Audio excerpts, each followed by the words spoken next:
Welcome to another episode of Anchored in History, Stories of America's Navy. I'm your host, Cliff Davis. Today's podcast is about Navy innovators, Raye Montague.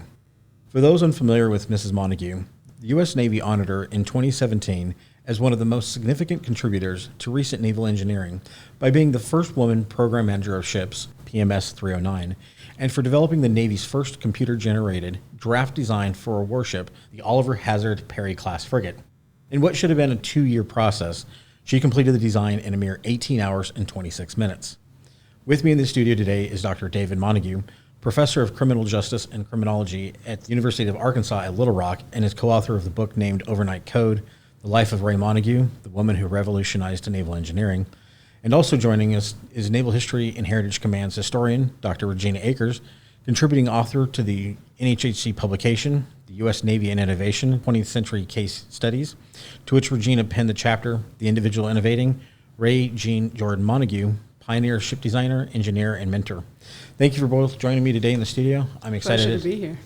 I'm excited to delve into the life and work of Raye Montague and her being a significant contributor in revolutionizing the design of Navy vessels and a beacon of inspiration for future generations. Awesome. Thank you so much for having me. As we get started, I need to state that the views expressed by our guests are that of their own, not those of Naval History Heritage Command, the U.S. Navy, or the U.S. government, and do not imply an endorsement of them or any entity they represent. And I would like to start our chat here in the studio with an audio recording of Raye Montague discussing circumstance in her childhood that inspired her to seek engineering as a career. This was World War II, and I'm 7 years old. And they captured a German mini submarine off of the coast of the Carolinas, and they brought it on tour to Little Rock, Arkansas. My grandfather had other grandchildren, but he only took me down to see the submarine. Why? I don't know. But they let me go up the little ladder and down the hatch, and I saw the dials and mechanisms. And I looked through the periscope, and I turned to the guy who was giving the spiel, and I said, "What do you have to know to do this?" He said, "Oh, you'd have to be an engineer, but you don't ever have to worry about that." Well, I didn't realize that I had been insulted. My mother had told me that I would have 3 strikes against me, but she told me that before my grandfather took me down to see the sub, that I was black, I was female, and I would have a Southern segregated school education, but that I could do anything I wanted to do, provided I was educated. And the main thing that she stressed to me, there's no such thing as women's work or men's work. And I took that for granted. I believed it, and it never entered my mind that I couldn't become an engineer because that was considered a man's work. Powerful words to hear from her. And Dr. Akers or Gina's Gina, fine. Would you mind setting the historical perspective of that time that Raye's discussing? Sure. The United States was engaged in World War II. Congress declared war after the Japanese attack on Pearl Harbor, and a draft was instituted, and all Americans were needed, but not all Americans were used in the same manner. African Americans, as they had previously in every other war and conflict, were amongst those to be the first to volunteer. Each service had different policies for its utilization of African American personnel. So, by example, the Army discriminated by unit. The Navy discriminated by the type of billet that a person could fill or rating that a person could fill. And at that time, when the war started, it was basically most blacks were messmen or stewards. We had no officers, no black females in the Navy. But as the war progressed, opportunities did expand to some degree. So when we think about the integration of the Navy, it did start during World War II, but at a rather glacial pace. And the policies were based primarily on the needs of the Navy and the pressure, external pressure from the black newspapers, the National Association for the Advancement of Colored People, the National Urban League, and other organizations, civic organizations that, well, as well, who challenged the president and his service secretaries, the War Department secretary, because there was a conflict between why we said we were engaging in this war and how the war was being, the War Department policies were discriminating against Black personnel. Okay, so David, your mom, she obviously had challenges, and she talks about the 3 strikes. Do you mind elaborating what she told you for the strikes and how she overcame them? Sure. That's a great question. You know, you could tell from the audio clip that, you know, she grew up she said that my grandmother Flossie made it very clear at a young age that she had 3 strikes against her. She was Black. She was, she was a woman, and she grew up in the segregated South. And those 3 strikes actually carried with her all the way up here, even in her adult life, because of stereotypes about the South. But more specifically, back to her youth, think of the time period. A clear example, because, you know, segregation is one thing, but we also had discrimination based on gender as well. A clear example of that is when she wanted, in school, she always liked to play with, take things apart, kind of tinker with things like an engineer would, right? Mm-hmm. You know, and she wasn't really interested in, you know, cooking and sewing, things like that. I mean, those are great skills to do. That just wasn't her interest. And it became a problem when she was in K through 12. And the requirement back then was that boys took a class called shop and girls took a class called home economics, and was not an option to do anything else. And my mother didn't want to do that. She had no interest in home economics. And I think it was one of the earliest times where my mother really made clear to me how much my grandmother was an advocate for her to fight battles like, you know, Gina just talked about, you know, the way that people had restrictions on service opportunities. I think of it the same way with gender and barriers to service and growth opportunities, because my grandmother took her by the hand and went down to the school board and fought, and finally won the opportunity for her to be able to test out of home economics, which was unheard of at the time, especially for this Black woman to be able to do that. So I think that was a very clear example to my mother at an early age, that even though there are these societal barriers that are macro level, institutional level, but there were micro level barriers as well that individuals put on people, that you can still find ways to navigate those obstacles. And that was something that carried forward with her as a theme. The second one is the ship that you heard on the audio clip, that she went down to see the submarine when she didn't realize she had been insulted. She came home and she was confused because she didn't really know what an engineer was. And even the kids at school thought that just meant driving a train, right? So my grandmother, once again, took her straight down to the library and said, we're going to look it up. I don't know all the answers either, but we're going to try to figure out what do you have to do to actually achieve that goal. So I think, you know, you kind of marry those 2 things together, those 2 examples. But she got the kind of stick-to-itiveness in the first one, that if you have a goal, as long as you have the acumen to do it and you're willing to put the work into it, you should have that opportunity to do it and be encouraged to do it. Something that she did the rest of her life.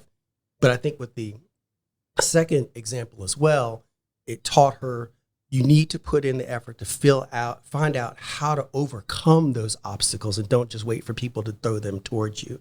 So I think those are some of the early examples. Of course, a big one that happened to her in terms of an issue that happened wasn't really connected to the strikes, but if you don't mind me mentioning it too, is when she wanted to go to college. Mm-hmm. And I think a clear example, again, of institutional discrimination that existed at the time was that segregation applied to also colleges. And so you think my mother went off to college in 1952, right? And so that's before Brown versus Board of Education, which was 1957. Well, Central High School desegregation was 57, and I live in Little Rock.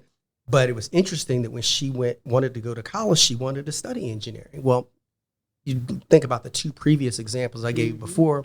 My mother was taught to get experience doing everything. She was on the yearbook committee. She was president of the debate club in high school. She did all these different honor roll. She was fully qualified to study engineering. But the reality was that engineering in Arkansas at the time, in a public institution, was only offered at what's called the University of Arkansas Fayetteville campus. I work at the University of Arkansas Little Rock campus, by the way, ironically. And so Fayetteville had the only engineering undergraduate program. And at that time, minorities were not allowed to join. So it didn't matter what your grades were. That was not an educational option for you. So she went off to University of Arkansas. It's called UAPB now for Pine Bluff, but it was agricultural, mechanical, and normal school, which is the same institution now. Since engineering was not available, business was the option that was for her. That's the one she chose that she thought would have the level of rigor that would be as closely associated with having to be very specific on things.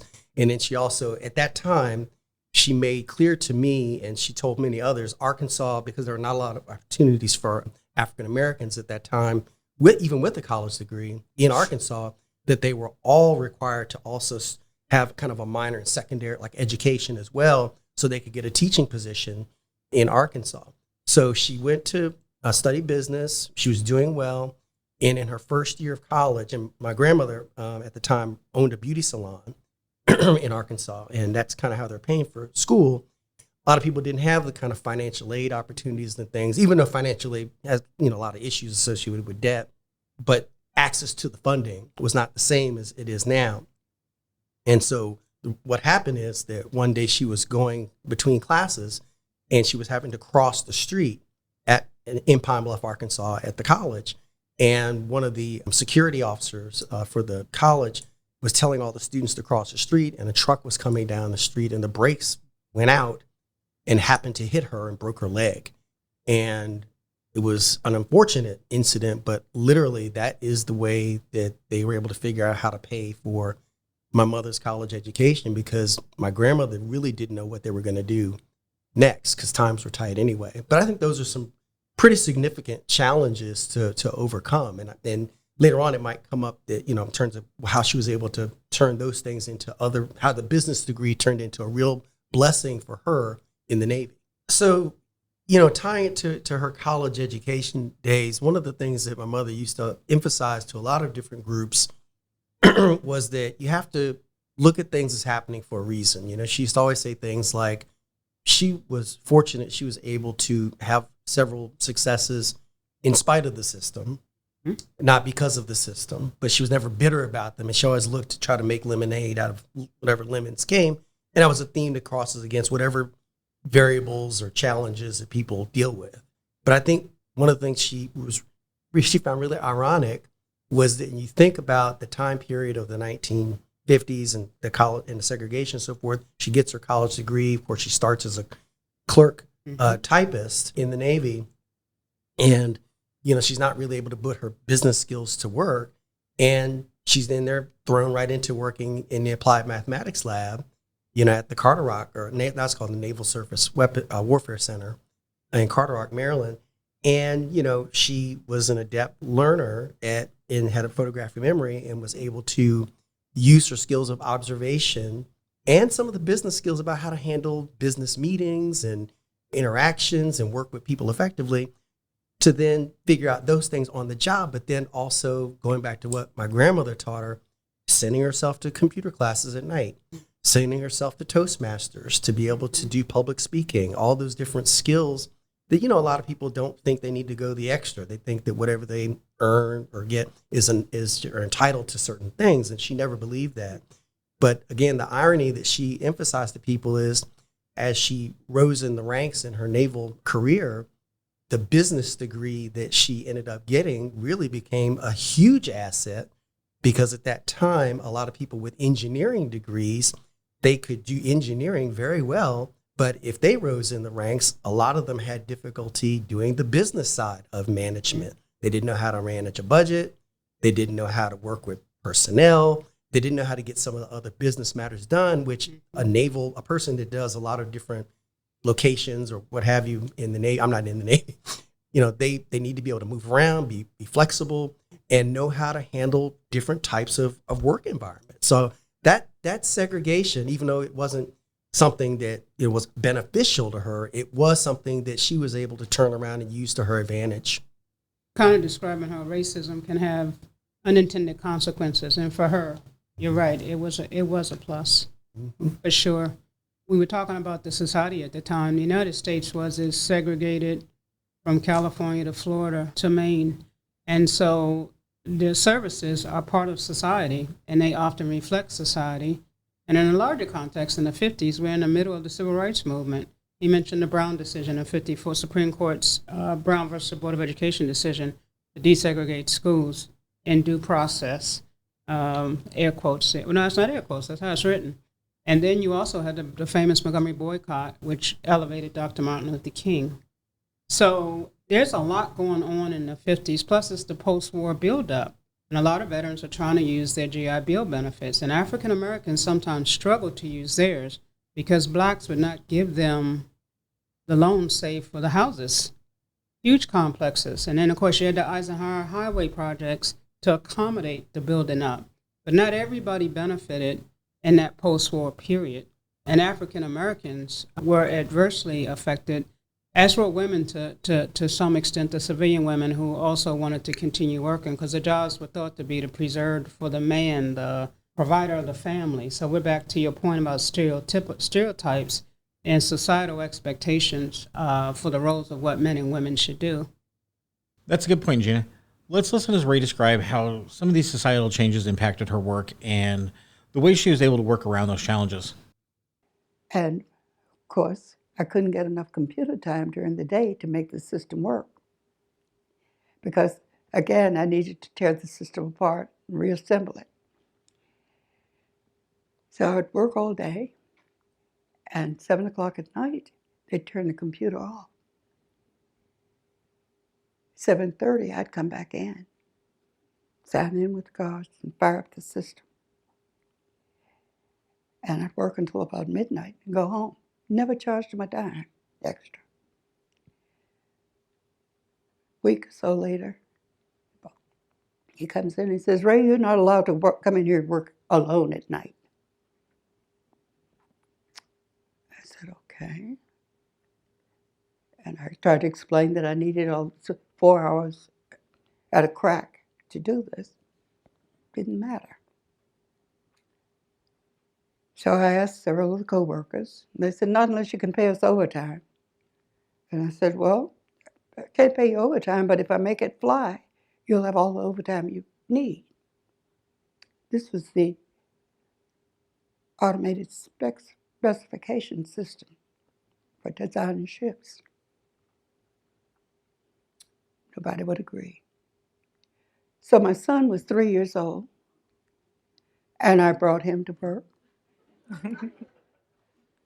And I brought my mother, and I put her in the corner and let her work crossword puzzles.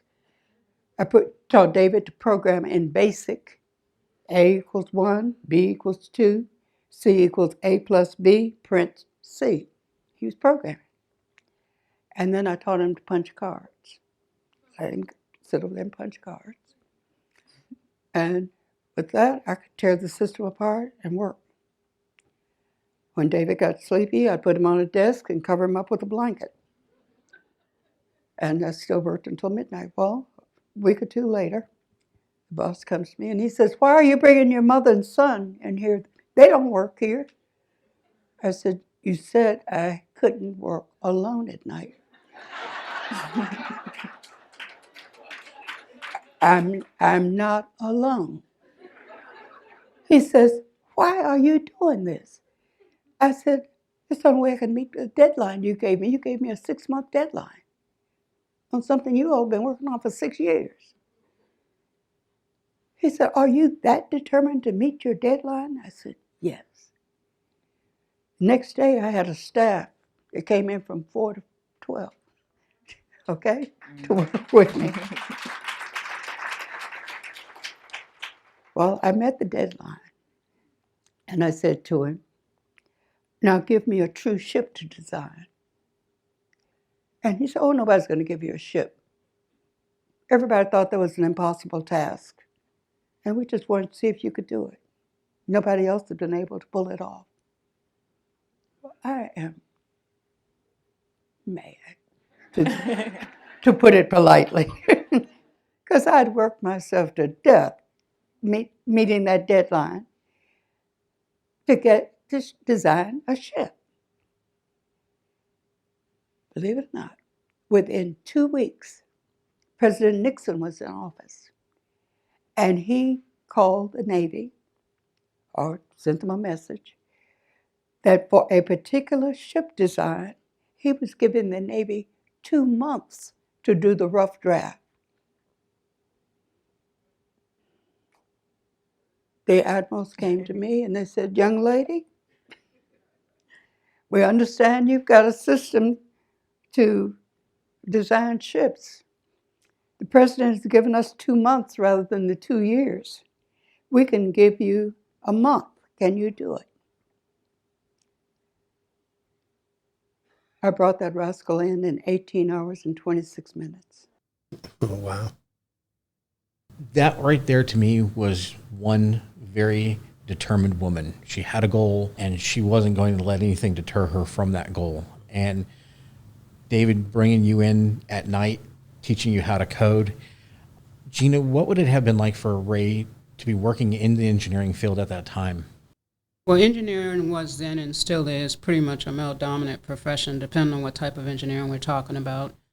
Raye started there as a GS3 clerk typist and progressed in her grades. But that doesn't mean that she had acceptance. That doesn't mean that she had encouragement. Now, she did find mentors throughout her career, and she'd be the first to tell you her success was in part due to people who looked out for her and guided her. We talked a little bit about that earlier. But she had a double burden she faced. She faced discrimination based on her race and her gender. We call it a double burden that she had to deal with, and she's doing this in a male-dominant field. And she's doing it in an organization that made it clear because there were several challenges throughout her career, racism, traditionalism, and sexism that she had to deal with. That persisted until she retired. When she was eligible for SES, and everything was done to prevent it. So this is a woman who endured this the entire time, and yet she excelled at the assignments that they gave her. When they finally gave her a ship to test the design, the computer design, they didn't even invite her to the launching. This is what she's dealing with. And don't forget, DC is segregated.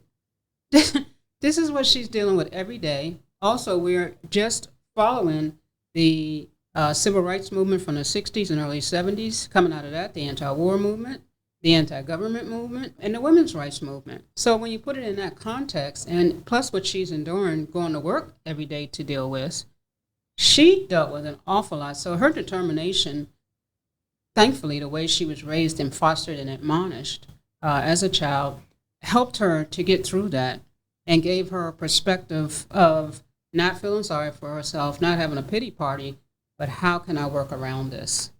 Right. Can I piggyback on that? I really appreciate what you just said, Gina, about especially that not being invited with all that pioneering work to see her ships. And once again, as irony would have it, at that time, as in the Navy, they didn't have a full-time EEO officer. It was a collateral duty at the time in NAVC, and so. She was also, as a volunteer, collaterally, no extra pay, the EO officer for NAVC, and would then have to travel on cases and things like that. And she happened to be down in Pascagoula, Mississippi, for an EEO case, and was talking to the captain. And they had the normal protocol that she would sit down for coffee and things of that nature. Everything was going great, and then apparently, she told me, the captain said, "I've been heard about this other Raye, I think her last name was Montague, but I'm not sure. But it's not you, obviously. But she does a lot with computers. And do you happen to know this person?" He said, "Well, that's me." And he said, "Well, we actually are building a ship that you worked on.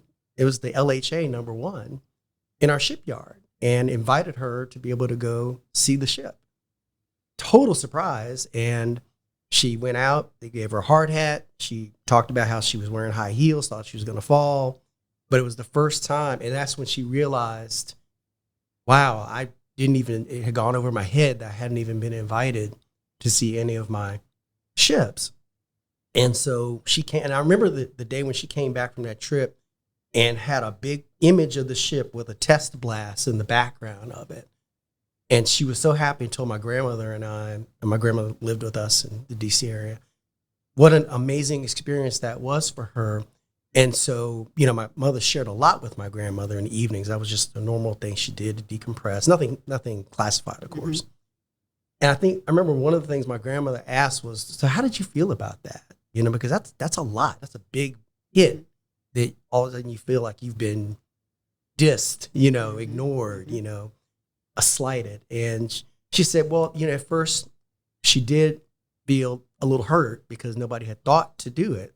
And then she said she was overcome with what really was more important to her, which was she was in awe of seeing all that work of her and many other people actually being built and knowing that it was going to help protect sailors and Marines and help protect our country. And so I thought that was really ironic that she did that, but but that was that connection to the ship.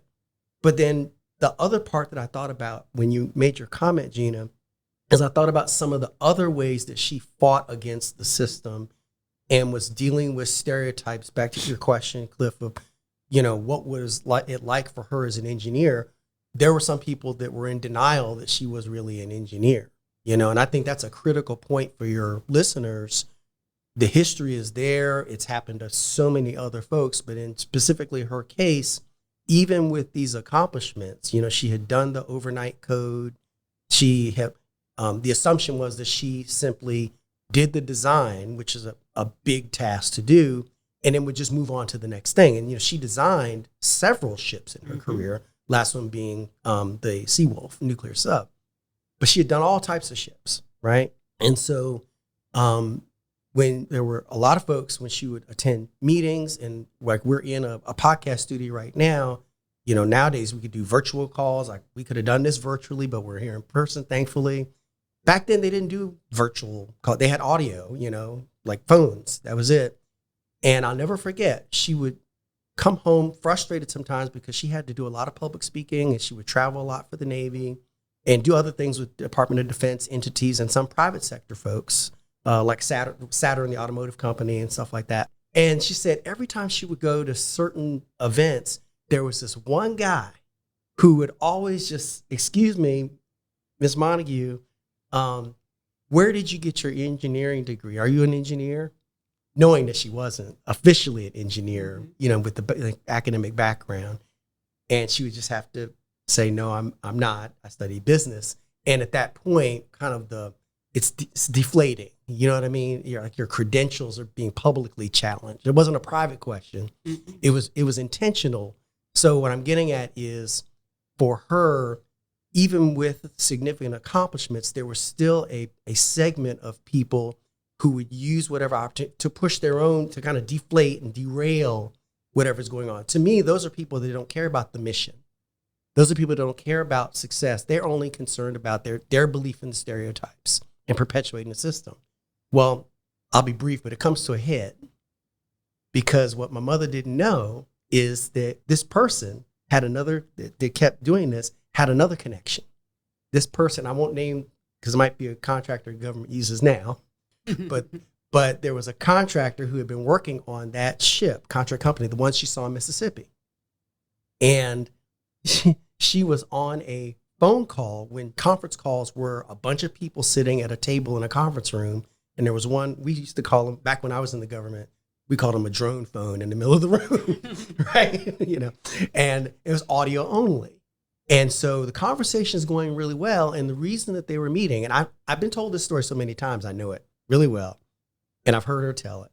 Everything went really well in the meeting because the meeting was called because on this ship, just like others, my mother was involved not just with the design, but she would kind of mother it through the very first ship in that class that was built to kind of deal with any changes, modifications that need to be done to the design work to make sure everything, before it goes out, especially before they build a second one. Like the Oliver has a Perry, they built numerous ones. Right? So she's in this meeting and different people are going around the room because my mother had written a report saying, she noticed there was a flaw in part of the design that needed to be fixed. And she noticed it when she was at the shipyard and they were working to build these things, right? And when they were going around, everything was fine with this contractor who was not in the room. They were on the side, audio only. And all of a sudden, the people on the contract side said, well, can we hear from the person who wrote the report? And she spoke up, and she described it as soon as they heard her female voice, that's when their tone changed, their attitude changed. They started questioning the report. They didn't want to make any of the changes. They questioned her ability to be able to accurately provide a detailed report criticizing or their work. And so once that happened, they insisted, the contractor, that the Navy hire another third party, a group, I don't know if it was an agency or a private company, to come in and do a second assessment. So I guess, I don't know how long that took, but at the end of the day, that company came back and said, we agree with the findings of Ms. Montague. And so the Navy told that company, with the contractor, we're not going to pay another dime. That was the way she said it, until they make those changes. So I made my statement wrong. That all happened before she got a chance to go down to see the ship. So when she went down to see the ship, I remember her saying that she told the captain while she was there, because he wanted to see if there's any particular area that was really of interest to her. And she talked about this elevator shaft that was supposed to be unloading Marines and equipment that they had found. That was the flaw, that it was not designed to be able to stand battle conditions in time, and people could have been hurt or killed. So that was one of the most thrilling moments of her life, to be able to overcome that obstacle, even with that call. But to close it out, she realized she needed to do something to close this gap, right? And so what she decided to do was she continued her speaking. She started going to the Naval Academy and doing lectures on hull design to the midshipmen there. She increased her lecturing. She made sure that she had as much knowledge. If you think about it, like now, everyone has a cell phone, but not too many people know how to break it down and put it back together. She made sure she knew how to do that on all the computers beyond just what she had been doing to do the overnight code. Well, it turns out that because she made allies, people informed her the state of California was now doing professional licensure for engineering, and that they had a few opportunities for people who had not gained an engineering degree to be able to potentially qualify. Well, when they saw her credentials, she got professional licensure being grandfathered in. So at that point, she literally became a professional engineer, and then was able to go to the next meeting where that same guy questioned her again. And she was like, yes, I'm a professional engineer in California. And then she really wanted to shut him up, and this were all closed. She went one step further and found out that Canada was starting to do professional licensure as well. So she became either the first or the second woman to be registered. It's called an RPE in Canada, a registered professional engineer there in that country as well. That's an incredible accomplishment, and also demonstrates your mother's fortitude. Let's talk about another daily struggle that she faced, transportation. Do you care to elaborate on that? Oh, gosh.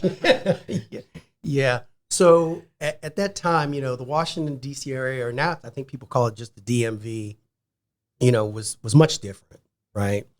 And my mother she didn't have a driver's license, right? And when the hours that she was working, she couldn't carpool with anybody.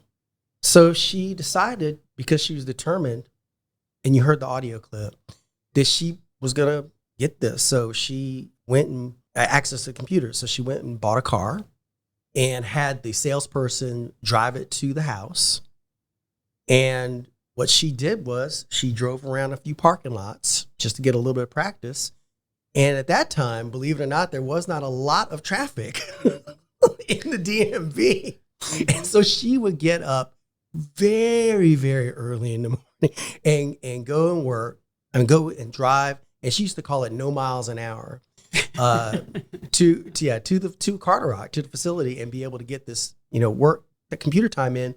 And then at night, she would, after rush hour, she would go in And then she'd bring us on the weekends, so forth. But she would wait till the traffic would die down and then would drive no mile an hour back home. And she did this for, several months.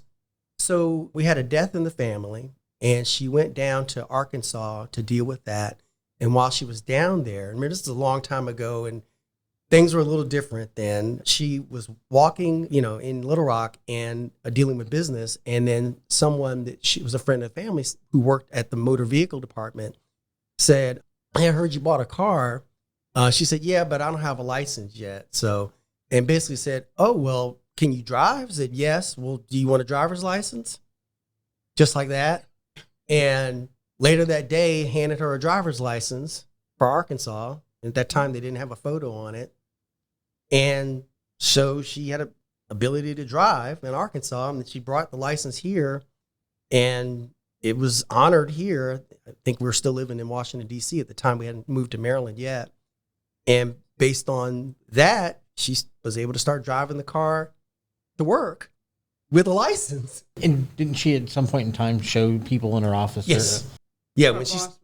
Yeah. So the boss heard some commotion and stopped her in the hallway and said, "What's all this about?" And she said, "Oh, they're all excited. I got my driver's license." And long story short, he was confused. He said, "Well, how are you coming in here?" And she said, "Well, you told me I had to come in, so I went and got a car and was driving in here and getting what a computer time I need and get things done. It's about the mission, right? Being innovative, right? And I'm showing everybody I finally can come in here legal." And so he was completely shocked that she was willing to go to that effort to make things happen. I think that does go back to Gina said. That says a lot just about her character as an individual. And I think also in many ways, that's the kind of person you want to be especially in a supervisory role, that's going to be willing to think outside the box and willing to do what it takes. She didn't put anybody else at risk. When people weren't willing to play ball to help her on that project, for extra money, she had to figure out a way to get it done. And it wasn't just about her, it was about the mission. So Gina, with so many barriers, she overcomes the barrier of the driver's license. How was she so successful at this time? I think we can't emphasize too much her upbringing, admonitions from her grandfather, from Flossie, her aunts, just reaffirming you can do anything you want if you're willing to do the work. And that was one of her mantras. She would mentor a lot of people with an emphasis, you too can do anything you want, but you have to be willing to put in the time and do the work. I think she's a wonderful example of the importance of daring to dream. She's an African-American woman in the 1950s because she came to D.C. the day she graduated from college and to look for a job. That's pretty amazing. So whatever one's dream might be, for listeners, maybe it's not engineering. Maybe you want to be a geologist and nobody else in the family is a geologist. Or maybe you are in a STEM field. Most people during their career encounter obstacles of one kind or another. And Raye's rich part of her legacy is she demonstrates what to do, presents strategies for what one can do when they have that kind of experience, whatever field one may be in. We already talked about her determination. She also, there's a saying from several African-American organizations, lifting as one climbs. She did that. She mentored, and not just to fellow blacks. She encouraged people, and I believe she encouraged more people than she may ever know, or you may never know, David, even, because people will often not remember what you said, but they will always remember what you did and what they saw from afar. People were observing her fighting those battles every day. And it was persistent. The character and professionalism that she showed, that was another strength that she had. Her commitment to mission, which David just described so eloquently for us. All of those things were important. She had a photographic memory, even from a child. Strength in math and science that just grew and got better and better. She was often underestimated. She didn't let people's expectations of her change her perception of herself. And she did it without becoming arrogant or proud or condescending. Right. Everybody can't accomplish that, especially with all she had been through. So her ability to communicate, we haven't talked about her sense of humor, her quick wit. when she would be at a meeting and somebody would say to her, I could show you a cup of coffee, looking at her like she is the the maid or something, someone working a cart outside. And she had a quick wit. And in one instance, she said, me too, I'll take mine with sugar. Yeah, that's who she was. We hope you've enjoyed learning a little bit about Raye Montague and her place in naval history. We will continue discussing her work, character, and her legacy in part 2. Thanks for listening to Anchored in History, Stories of America's Navy.